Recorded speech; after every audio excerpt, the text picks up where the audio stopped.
하나님의 인도하심 따라 지난 한 주간도 평안히 잘 지내셨습니까? 오늘 토요일 하나님이 또 축복하신 귀한 날 말씀과 함께 또 하루 시작하기 원합니다. 오늘 함께 여러분과 나눌 말씀의 제목은 시온산과 에서의 산이라고 하는 그런 제목입니다. 오늘은 오바댜 말씀 1장입니다. 오바댜 1장 21절 한 절 말씀만 제가 읽어 드리도록 하겠습니다. 구원받은 자들이 시온산에 올라와서 에서의 산을 심판하리니 나라가 여호와께 속하리라. 아멘. 아멘. 아모스 말씀 묵상하고 이제 다음 주에 오바댜 말씀을 묵상하는데 제가 다음 주 한 주 좀 휴가를 지내려고 합니다. 몇 날 또 기도원 좀 다녀오고 싶어서 그래서 다음 주는 말씀 묵상을 한 주 쉽니다. 그래서 오바댜 말씀을 묵상하고 넘어가고 싶어서 오늘 이 말씀을 가지고 나왔습니다. 여러분, 오바댜서는 구약 성경에서 가장 짧은 양의 책입니다. 단 한 장으로 구성이 되어 있습니다. 오바댜라고 하는 이름은 여호와의 종이라고 하는 의미가 있습니다. 이 오바댜도 그가 가진 이름대로 그의 인생을 살았던 것이죠. 오바댜가 선포한 메시지의 핵심은 뭐냐면 에돔이라는 나라의 멸망에 대한 그런 심판의 메시지였습니다.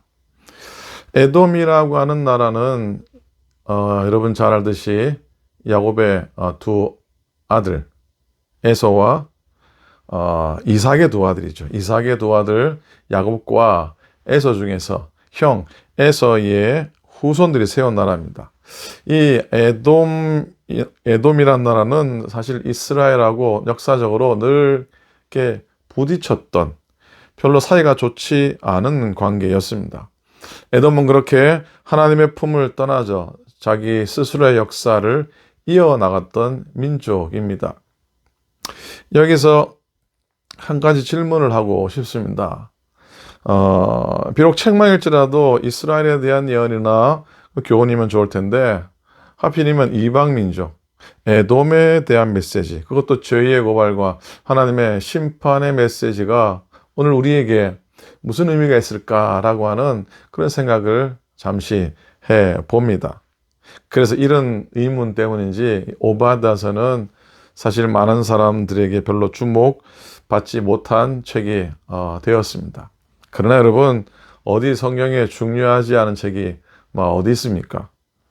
사실 이 오바댜서 역시 분명하게 하나님이 주시는 교훈과 메시지를 담고 있지요. 여러분, 팥죽 한 그릇의 장자권을 팔아버린, 그래서 하나님의 축복을 누릴 수 있는 권한을 팽개쳐 버리고 하나님의 품을 떠난 이 에서 그리고 그의 후손들, 즉 이 에돔 민족이 살았던 삶의 방식은 사실 두말할 필요 없이 하나님의 품을 떠나 자기 스스로 역사를 만들어갔던, 자기의 스스로 역사를 이어갔던 그런 방식이었습니다. 그에 비하면 이스라엘은 하나님의 품 안에서 역사를 이어왔습니다. 물론 때론 이스라엘도 허물 가운데 하나님의 심판과 하나님의 책망을 받긴 했지만 그래도 하나님의 구속의 인도하심 속에 늘 머물러 있었습니다. 그렇게 그래서 오바댜 선지자는 자기의 살 길을 찾아갔던 에돔의 죄와 멸망 그리고 만국의 심판을 선포하면서도 그의 메시지의 결국은 이스라엘의 회복이라고 하는 메시지를 담고 있는 겁니다. 자, 무엇보다도 우리가 오바댜 선지자의 이 말씀, 하나님의 신탁, 묵시를 통해서 하나님과 인간의 바른 수직 관계와 그리고 또 사람과 사람 사이의 수평의 관계의 중요성을 또 생각해 보아야 할 겁니다. 하나님을 사랑하지 않고 내가 내 인생의 주인이 된다면 하나님의 품을 떠나 자기 마음대로 살아간다면 하나님과 우리 사이의 수직 관계는 깨어지게 될 겁니다. 하나님과의 수직 관계가 깨어지니까 형제 사랑하지 않죠. 형제의 어려움도 외면하게 되죠. 수평적인 인간의 관계도 깨어지는 겁니다. 에돔의 심판의 묵시를 통해서 우리들이 하나님을 사랑하고 교만하지 않고 또 형제를 배려하고 그래서 하나님의 진노를 면하는 자들이 되기를 소망하기를 원합니다. 특히 오바다이서에서는 이스라엘과 에돔 이 두 민족의 모습을 이 두 산으로 빗대어서 그려주고 있습니다. 아주 독특합니다. 하나는 무슨 산입니까? 오늘 말씀의 제목처럼 하나는 시온산이고 또 다른 하나는 에서의 산입니다. 시온산에 오르는 사람은 구원을 받을 것이고 에서의 산에 오르는 사람은 심판을 면치 못할 것이라고 하는 메시지입니다. 17절이죠. 오직 시온산에서 피할 자가 있으리니 그 산이 거룩할 것이요 그랬어요. 21절 오늘 읽은 말씀 아닙니까? 구원받은 자들이 시온산에 올라와서 에서의 산을 심판하리니 나라가 여호와께 속하리라. 아멘. 아멘.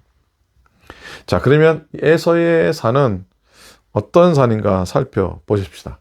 이 산은 이삭의 아들 에서가 자기 스스로 택해서 오른 산입니다. 구체적으로 이 산은 세일산을 의미합니다. 세일산.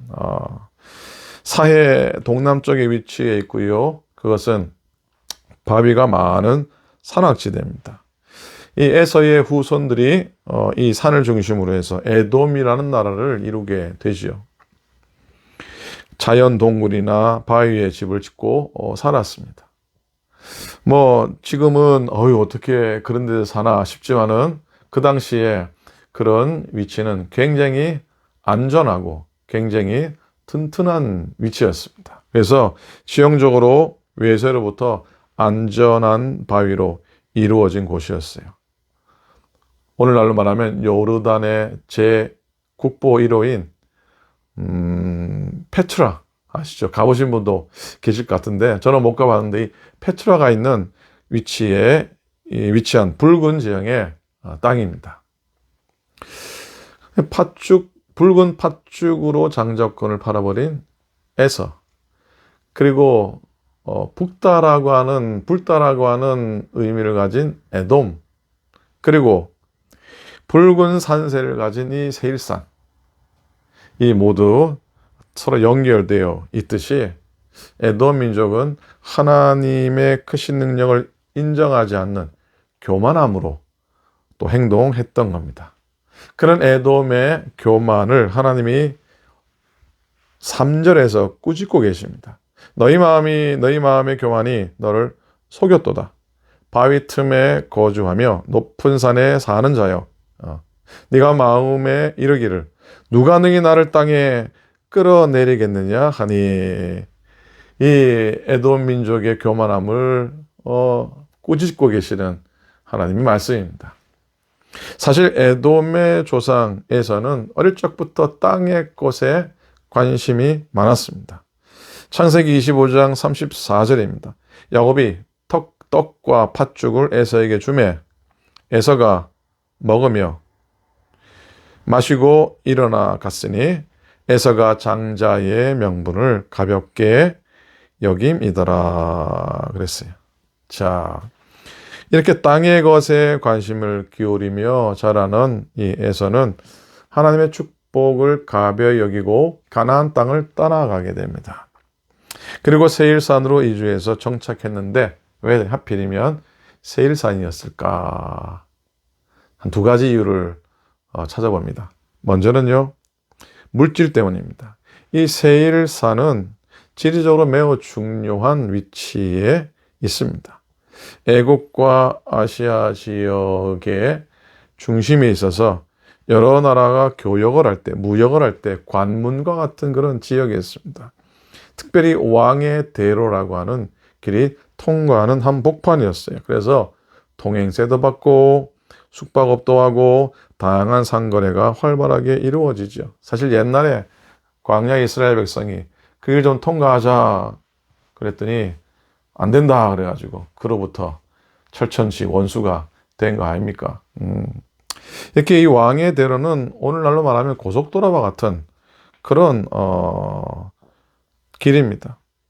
고대 세계에 보기 드물게 아주 이 고속도로 같은 왕의 대로가 홍해 끝자락인 아카바만 에시온 개벨에서 출발해서 수리아의 수도인 다메섹, 다마스커스죠.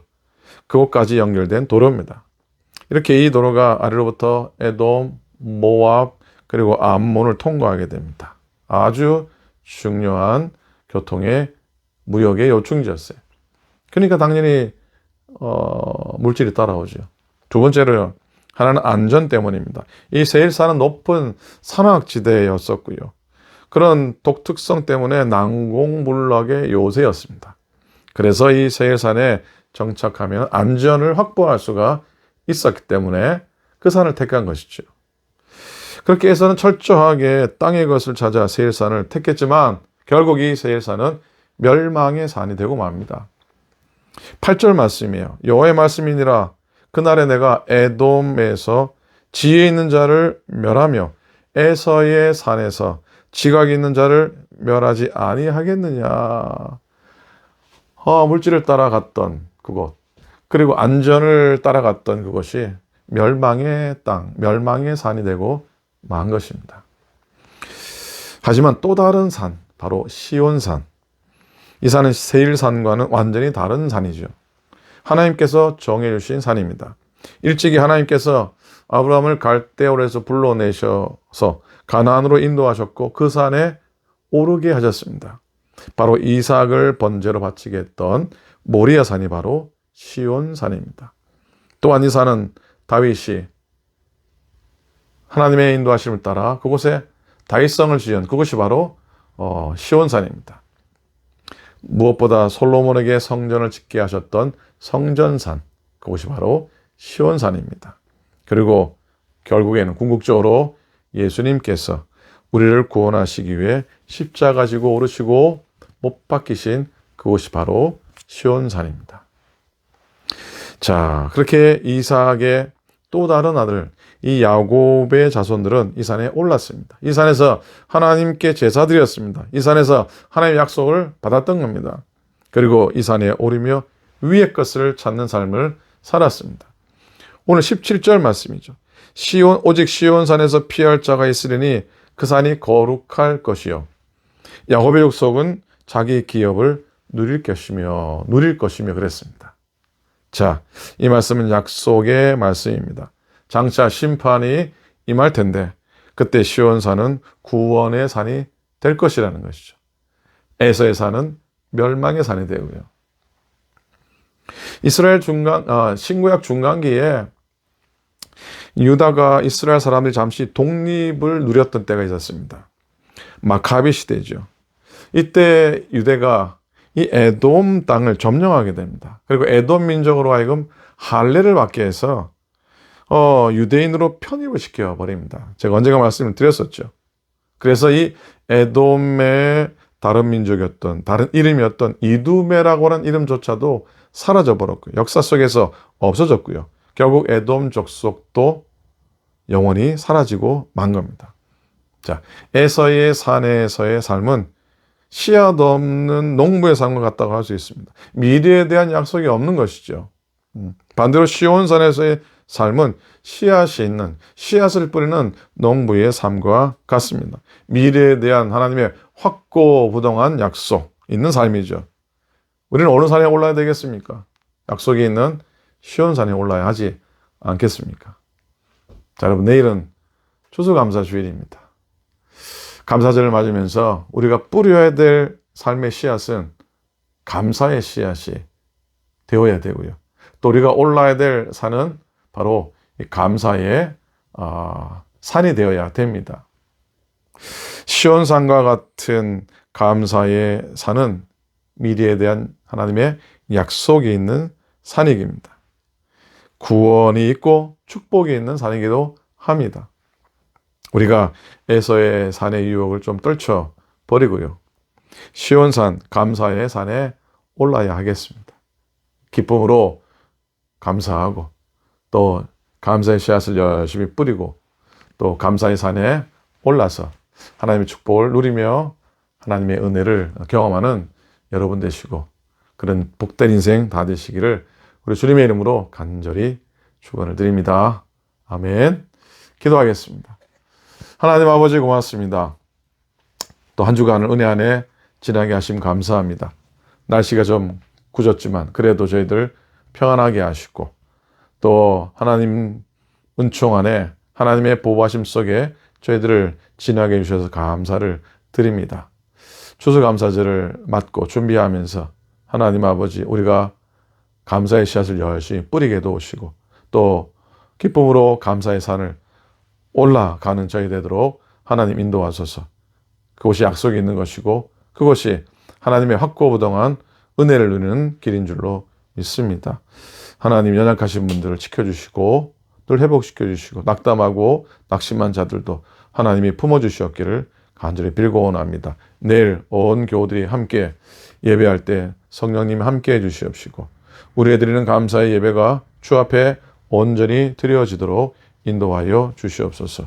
하나님의 은혜로 모든 교우들을 지키시고 보호하시며 하나님의 감사의 삶을 다 누리도록 그래서 축복 받도록 하나님 인도하여 주소서. 감사드립니다. 우리 주님 예수 그리스도 이름으로 간절히 기도드립니다. 아멘, 아멘. 고맙습니다. 내일 10시 추수감사절 예배 드립니다. 가능하면 성령을 찾으셔서 오랜만에 함께 또 같이 예배할 수 있기를 바랍니다. 우리 주일학교로부터 어르신 1일까지 한 자리 모여서 예배를 드립니다. 특별히 내일 또 나눔 사역을 실시합니다. 예배 드리고 가실 때 빌라 사역을 통해 준비한 교회에서 준비한 푸드 패키지 또 나누시고 혹 속장인들은 여러분 속회원들 좀 살피셔서 가정에서 예배하시는 분들에게 또 잘 전달될 수 있도록 이렇게 도와주시면 고맙겠습니다. 자, 은혜 안에 오늘도 거하시고 내일 예배 때 다 찾아 얼굴 뵙도록 하겠습니다. 고맙습니다. 건성하십시오.